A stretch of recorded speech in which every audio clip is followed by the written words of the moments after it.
أعوذ بالله من الشيطان الرجيم. بسم الله الرحمن الرحيم. فأين تذهبون إن هو إلا ذكر للعالمين لمن شاء منكم أن يستقيم وما تشاءون إلا أن يشاء الله رب العالمين. حضرت جبرائیل علیہ السلام کی صفات کو بیان فرما کر پھر محبوب دو عالم صلی اللہ علیہ وآلہ وسلم کی چند صفات کو بیان کیا گیا. مقصود قرآن کریم کی طرف ترغیب دینا ہے، قرآن کی حقانیت کو ثابت کرنا ہے. ان صفات کے بعد فرمایا تھا فَأَيْنَ تَذْهَبُونَ، پھر تم لوگ کدھر جا رہے ہو؟ یعنی قرآن کریم کی حقانیت ثابت ہونے کے بعد بھی تم اس کو چھوڑ چکے ہو، کدھر بھٹک رہے ہو؟ تفسیر طبری میں حضرت قتادہ رضی اللہ عنہ سے نقل کیا ہے، جو حضرت ابن عباس رضی اللہ عنہما کے خاص شاگرد ہیں اور نابینا ہیں، غلام بھی رہے. غلام نابینا اتنا بڑا عالم ہے کہ ابن عباس رضی اللہ عنہما کے بڑے شاگردوں میں شمار ہوتے. تمام مفسرین اس سے روایات لیتے ہیں. انہوں نے فرمایا فَأَيْنَ تَذْهَبُونَ کا مطلب ہے فَأَيْنَ تَذْهَبُونَ عَنْ كِتَابِي وَطَاعَتِي، میرے قرآن کو چھوڑ کر کدھر بھاگ رہے ہو؟ فَأَيْنَ تَذْهَبُونَ عَنْ كِتَابِي، میرے قرآن کو چھوڑ کر کدھر بھاگ رہے ہو؟ یعنی قرآن سے منہ موڑ کر تم ہلاکت کی طرف جا رہے ہو.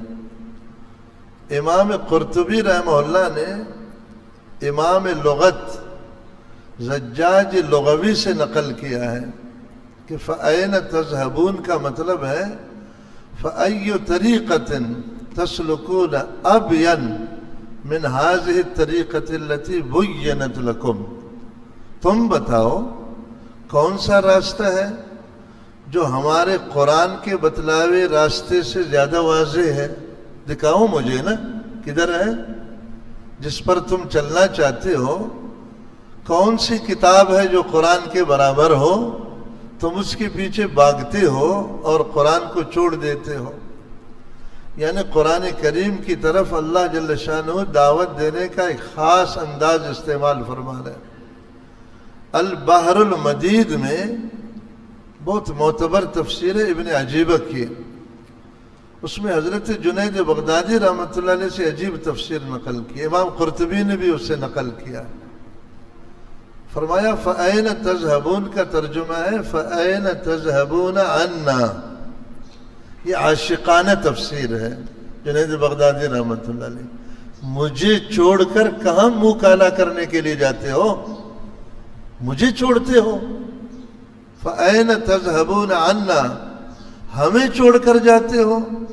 فرمایا دوسری آیت بھی ملاؤ اس کے ساتھ وَإِن مِّن شَيْءٍ إِلَّا عِندَنَا خَزَائِنُهُ، حالانکہ سارے خزانے تو ہمارے پاس ہیں، سارے خزانے ہمارے پاس ہیں، تم ہمارے قرآن کو چھوڑ کر کدھر مارے پھرتے ہو؟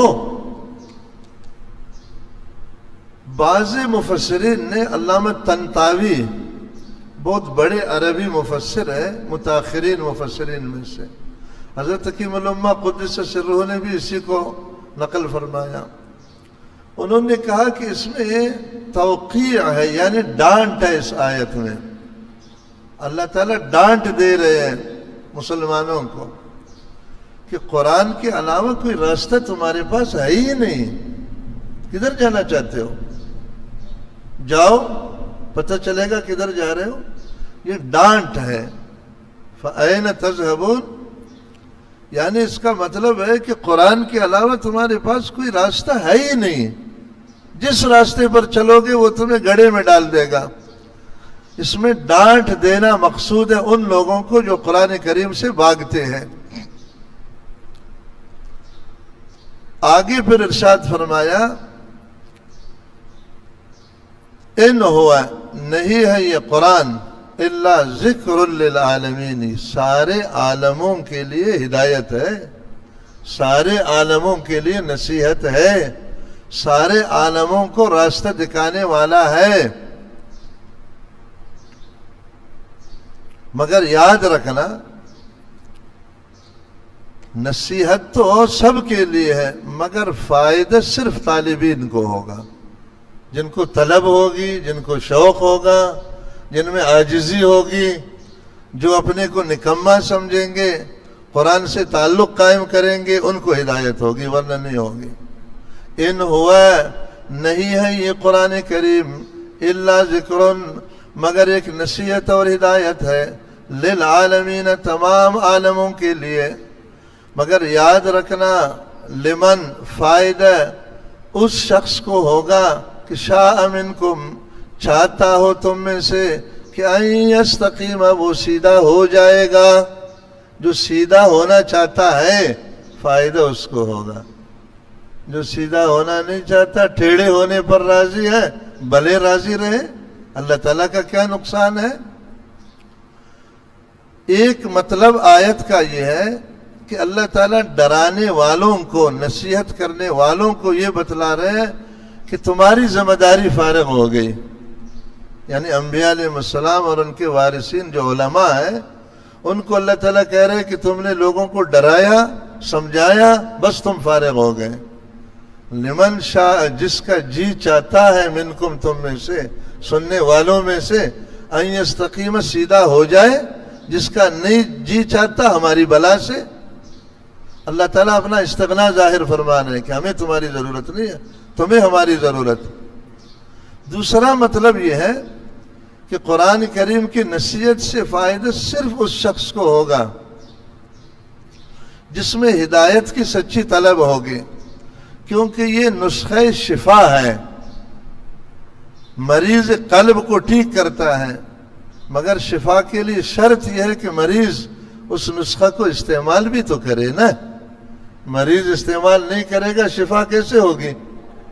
ایک آدمی سارا دن رٹتا رہے کہ یہ بہت اچھا کھانا ہے، اس سے آدمی کی بھوک ختم ہو جاتی ہے، یہ بہت اچھا پانی ہے، اس سے پیاس بجھ جاتی ہے، مگر نہ کھانا کھائے اور نہ پانی پیے، سیر ہو جائے گا، اس کی پیاس ختم ہوگی. یہ آیت کا مطلب ہے. پیاسے تم ہو، قرآن پیاسا نہیں ہے. بھوکے تم ہو، قرآن بھوکا نہیں ہے.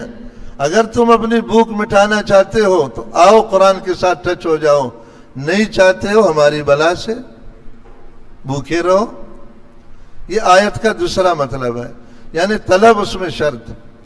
روح المعانی میں ہے کہ لمن شاء کی آیت یہ للعالمین سے بدل البعض ہے. بدل البعض میں ترجمہ یہ ہوگا کہ قرآن مجید کو ہم نے اگرچہ اتارا ہے تمام عالموں کے نصیحت کے لیے، اس کو تمام عالموں کے لیے نسخہ شفا بنایا، مگر فائدہ کچھ لوگوں کو ہوگا، سب کو نہیں ہوگا. کیا ہوگا؟ بدل البعض کا معنی جانتے ہو نا؟ یہ طالب تو جانتے ہیں. العالمین کل ہے، کل عالمین کو فائدہ نہیں ہوگا. فائدہ کن کو ہوگا؟ لمن شاء، ان چند لوگوں کو جو چاہتے ہو، منکم، تم میں سے، کہ ان یستقیم، سیدھے ہو جائے، یعنی قرآن کو پکڑے. فائدہ ان کو دے گا، کیونکہ قرآن اللہ کی صفت ہے. اللہ تعالیٰ بے نیاز ہے، اس کا کلام بھی بے نیاز. اور ویسے دنیاوی اعتبار سے سوچو، قیمتی چیز ہر شخص کے پاس نہیں ہوتی. سونا ہر آدمی کے پاس ہوتا ہے، ہاں. ہیرا تو میرا خیال آپ میں سے اکثر نے دیکھا بھی نہیں ہے. کون نہیں چاہتا ہے کہ میں قرآن کا ماہر ہو جاؤں؟ کون نہیں چاہتا میں حدیث کا ماہر ہو جاؤں اگر مسلمان ہے؟ مگر کتنے ماہر ہیں؟ ہزاروں میں کوئی ایک ہوگا نا، ہے نا؟ حاجی صاحب یہ بہت بڑا خزانہ ہے، ہر ایک کو نہیں دیا جاتا. اس کے لیے بہت پاپڑ بیلنے پڑتے ہیں. یہ علماء کی زندگی کو اگر تم دیکھو تمہاری نیند اڑ جائے. رات دن جو ہے نا جیسے وہ کتا نہیں ہوتا اپنے مالک کے سامنے ہر وقت پڑا رہتا ہے, ان بیچاروں کی زندگی اسی طرح ہے. ہاں اسی لیے اللہ تعالیٰ تھوڑا سا قرآن حدیث ان کو دے دیتا ہے. یہ ہماری قوم یہ سمجھتی ہے نا کہ زور سے قرآن چپک جائے گا ہم سے. زور سے تو حضور کے رشتہ داروں کے ساتھ نہیں چپکا, ہم کون ہوتے ہیں جو قرآن ہم سے چپکے. اس کے لیے بہت عاجزی چاہیے, طلب چاہیے, شوق چاہیے, اپنے کو انتہائی گرانا ضروری ہے. اس کے بغیر سمجھ میں نہیں آئے گا, حاصل ہی نہیں ہوگا. صاحب روح المعانی نے لکھا کہ بعض لوگ کہتے ہیں بدل الکل ہے مگر وہ غلط ہے. اس پر تردید کی انہوں نے کہ قرآن ہے, کتاب ہدایت ہے, نسخہ شفا ہے, مگر کم لوگوں کو اس سے فائدہ ہوگا. کیا ہوگا؟ ایمان سے بتاؤ, میں اپنے کو دیکھتا ہوں, آپ اپنے کو دیکھو کہ ہم نے قرآن سے کتنا فائدہ لیا. ہاں عمل کو چھوڑو, قرآن کے الفاظ کو کتنا صحیح کیا ہے. ہم 100 آدمی جمع کرو یہاں بستی کے, 100 میں سے 99 کو قرآن کے الفاظ نہیں آتے ہے نا, اور بڑے بٹے خان بنے پھرتے ہیں. قرآن کا ترجمہ ہم نے کتنا سیکھا, قرآن کی تفسیر کتنی پڑھی. عمل کا نمبر تو بعد میں ہے کہ قرآن پر عمل کتنا کیا. ہم عمل صرف اسی کو سمجھتے ہیں کہ نماز روزہ کرو. یہ تو دھوکہ ہے اسلام کے ساتھ, قرآن کے ساتھ دھوکہ ہے. قرآن اسلام تو ہم سے پوری زندگی مانگتی ہے. یہ صرف نماز روزے سے تو جان نہیں چھوٹے گی. ایک قدم ایسا نہیں ہے جس میں کوئی حکم شرعی نہ ہو, جو قرآن حدیث میں نہ ہو. نہ ہم مسجد میں آزاد ہیں, نہ دکان میں آزاد ہیں, نہ گھر میں آزاد ہیں, نہ بولنے میں, نہ چلنے میں, نہ کھانے میں, کسی چیز میں آزادی نہیں ہے. تو بتاؤ قرآن کا حق ادا ہوا؟ پھر چیختے ہیں وہ مصیبت ہے, یہ مصیبت ہے, یہ بلا ہے, وہ بلا ہے. جس سے قرآن ناراض ہو تو وہ بلاؤں میں کیسے مبتلا نہیں ہوگا. تو اس آیت کو یاد رکھنا, لمن, قرآن ہدایت دے گا صرف اس شخص کو, شاء منکم, جو چاہے گا تم میں سے, ان یستقیم, کہ وہ سیدھا ہو جائے یعنی ہدایت پائے. جو نہیں چاہے گا اس کو ہدایت نہیں دے گا. آگے فرمایا وما تشاؤون, اور تم چاہو گے نہیں, الا ان یشاء اللہ, مگر یہ کہ خود اللہ تعالیٰ چاہے. یعنی تمہاری صرف چاہت سے بھی کام نہیں ہوگا, اللہ بھی چاہے. ہاں کیوں؟ اس لیے کہ وہ تو رب العالمین ہے, تمام جہانوں کا پروردگار ہے, سارے اختیارات اس کے پاس ہے. یعنی ضروری نہیں ہے کہ تمہاری طلب کو فٹ سے لے لے. 2 شرط بیان کیا قرآن نے کہ قرآن سے فائدہ 2 شرطوں سے ہوگا. ایک شرط یہ ہے کہ طلب پیدا کرو, عاجزی پیدا کرو, قرآن سے ٹچ ہو جاؤ. دوسرا اللہ سے مانگتے رہو, کیونکہ اللہ نہیں چاہے گا تمہاری طلب رائگان ہو جائے گی. سب لوگ شادیاں کرتے ہیں, کئی لوگ بڑی کوشش کرتے اولاد نہیں ہوتی, کئی لوگ نہیں چاہتے ان کو اولاد ہوتی ہے. سبب تو دونوں نے اختیار کیا. کیا پتہ چلا؟ اصل رسی کا سرا اللہ کے پاس. وما تشاؤون, تم نہیں چاہو گے یعنی تمہاری چاہت نہیں چلے گی, الا ان یشاء اللہ ہو, مگر یہ کہ چاہے گا اللہ تعالیٰ. کیوں بھائی؟ کہتے اس لیے کہ رب العالمین ساری کائنات کا پروردگار ہے, جیسے وہ چاہے گا ویسے کرے گا. یعنی جیسے طلب ضروری ہے اسی طرح اللہ تعالیٰ کا ارادہ بھی ضروری ہے. اللہ تعالیٰ کے ارادہ کے لیے دعا اور رونا دھونا. حضرت مفتی شفیع صاحب رحمۃ اللہ علیہ نے فرمایا جو شخص علماء سے محبت نہیں رکھتا, اللہ تعالیٰ 7 نسلوں تک اس کی اولاد کو قرآن سے محروم کرتا ہے. یہ تو حضرت مفتی شفیع صاحب رحمۃ اللہ علیہ نے, میں نے خود ریونڈ کے اجتماع میں حضرت مولانا محمد عمر پالمپوری سے سنا, سارا کسی کتاب سے نقل کیا ہوگا, کہ اگر جو کسی عالم سے نفرت رکھتا ہے, محبت نہیں رکھتا, 11 نسلوں تک اس کی نسل میں عالم پیدا نہیں ہوگا. اگر ہوگا تو 2 نمبر ہوگا. اللہ کا کلام ہے، مذاق نہیں ہے۔ اللہ نے جن کو کلام دیا ہے وہ تو بادشاہ ہے، تم بادشاہوں سے نفرت کرتے ہو، پھر اللہ کی حکومت میں رہتے ہو، کیسے رہ سکتے ہیں؟ یہ رب العالمین کا ترجمہ ہے، وہ پروردگار ہے سارے جہانوں کا، جو چاہتا ہے کرتا ہے، منتخب وہی کرتا ہے، جس کو چاہتا ہے قرآن دیتا ہے، جس کو نہیں چاہتا۔ دوسری آیت ہے کہ ہم نے اپنے انسانوں پر نگاہ کیا، قرآن کے لیے کچھ لوگوں کو چن لیا، قرآن کے لیے کچھ لوگوں کو چن لیا۔ یار ملک کا وزیر اعظم ہر للو پتو کو اپنا نائب بنائے گا؟ ہاں، ڈھونڈ لے گا نا کہ اس کی پارٹی کا ہو، اس میں وہ استعداد ہو، اس میں وہ لیاقت ہو، پھر اس کو اسحاق ڈار کی طرح اپنا نائب بنائے گا۔ ہر للو پتو کو تو نہیں بنائے گا۔ اس بات کو سمجھو، اگر اپنی اولاد کو علم دینا چاہتے ہو، رو خدا کے سامنے، گڑ گڑاؤ، علماء کی جوتیاں سیدھی کرو۔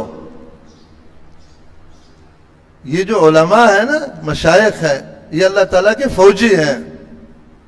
فوجی کو ذرا ٹیڑھا دیکھو گے بھی بادشاہ کو غصہ آتا ہے۔ حضرت تقیم الامہ قدس سرہ نے واقعہ لکھا ہے ہندوستان کے ایک عالم کا، کہ وہ راستے سے جا رہے تھے، ایک بڑا افسر تھا، وہ افسر جو ہے نا راستہ تنگ تھا، وہاں کیچڑ تھی، تو یہ بزرگ گزر گیا اس کے قریب سے، اس کے پاؤں میں کچھ کیچڑ لگ گیا، اور اس کی بیوی ساتھ تھی، کچھ قطرے اس پر پڑ گئے جیسے ہوتا ہے بارش کے دوران۔ اس نے پیچھے سے آ کر اس مولوی صاحب کو ایک تمانچہ مار دیا، اس افسر نے۔ یہ بیچارہ غریب سا آدمی تھا، یہ چپ ہو گیا۔ جو ہے نا تھوڑا سا سامنے اس کا گھر تھا، تو یہ اپنے گھر میں داخل ہو گئے، گھر کی سیڑھی پر اوپر چڑھ رہا تھا، چند سیڑھیاں چڑھ کر کے وہ سلپ ہو گیا، اس کی دونوں ٹانگیں ٹوٹ گئی۔ باہر آیا، اس کی بیوی روتی ہوئی، کہا مولوی صاحب تم نے کوئی بد دعا تو نہیں کی اس کو؟ کہا نہیں، میں نے کوئی بد دعا نہیں کی۔ بہت روتی رہی کہ اس کو کیا ہو گیا؟ کہا جی کو اس کو تم سے محبت تھی نا، اس کو تم سے کیا تھی؟ تو چند قطرے تم پر گر گئے، اس کو کتنا غصہ آیا، مجھے مارا، تو میرے اللہ کو مجھ سے محبت ہے، یاد رکھنا۔ ہاں، جیسے اس نے تیرا بدلہ لے لیا تو میرے اللہ نے میرا بدلہ لے لیا۔ سمجھ میں آئی نہیں آئی؟ اس لیے حدیث میں خیرکم من تعلم القرآن وعلمہ، سب سے افضل امت میں وہ لوگ ہیں جو قرآن پڑھتے ہیں اور پڑھاتے ہیں۔ آج امت ایسے لوگوں کو سب سے بیکار سمجھتی ہے، نہیں سمجھتے، کیونکہ ان کے پاس 4 ٹکے نہیں ہے دنیا میں مردار کی۔ اچھا، سورہ انعام میں آیت ہے وَلَوْ أَنَّنَا نَزَّلْنَا إِلَيْهِمُ الْمَلَائِكَةَ، اگر ہم فرشتوں کو آسمان سے اتارے ان لوگوں پر، وَكَلَّمَهُمُ الْمَوْتَى، اور ہم مردوں کو جگائے، وہ آ کر ان کو قیامت کی سب باتیں بتائے، وَحَشَرْنَا عَلَيْهِمْ كُلَّ شَيْءٍ قُبُلًا، جنت دوزخ کو ان کے سامنے ظاہر کرے، پھر بھی مَا كَانُوا لِيُؤْمِنُوا، ایمان نہیں لا سکتے، اِلَّا أَن يَشَاءَ اللہ، جب تک اللہ نہیں چاہے گا۔ سن لیا؟ فرشتہ آ جائے کہ اللہ نے مجھے بھیجا ہے، اور مردے اٹھ جائے، اس کا دادا اٹھ جائے کہ یار میں قبر میں گیا، ادھر جنت بھی ہے، دوزخ بھی ہے، سارا کچھ ہے، یہ ہو گیا وہ ہو گیا، اور پھر جو ہے نا جنت دوزخ کو دکھا دے ان کو، پھر بھی اللہ کی چاہت کے بغیر ایمان نہیں لا سکتے۔ آگے قرآن کہتا ہے وَلَكِنَّ أَكْثَرَهُمْ لَا يَعْلَمُونَ، اکثر پھر بھی اس بات کو نہیں سمجھتے کہ اصل ارادہ اللہ کا ہے۔ اللہ کو جب تک خوش نہیں رکھیں گے کام نہیں چلیں گے۔ سورہ یونس میں ہے وَمَا كَانَ لِنَفْسٍ، طاقت نہیں ہے کسی شخص کو، أَن تُؤْمِنَ، کہ وہ ایمان لائے، إِلَّا بِإِذْنِ اللہ، اللہ کے ارادے کے بغیر، کسی کے بس میں نہیں ہے۔ یوں ہوتا تو کیا ابو جہل محروم ہوتا، ابو لہب محروم ہوتا۔ سورہ قصص میں ہے اِنَّكَ لَا تَهْدِي، اے محبوب دو عالم صلی اللہ علیہ وسلم، تو ہدایت نہیں دے سکتا ہے من احببتا، جس سے محبت رکھتا ہے، تیرے اختیار میں بھی نہیں دیا ہے۔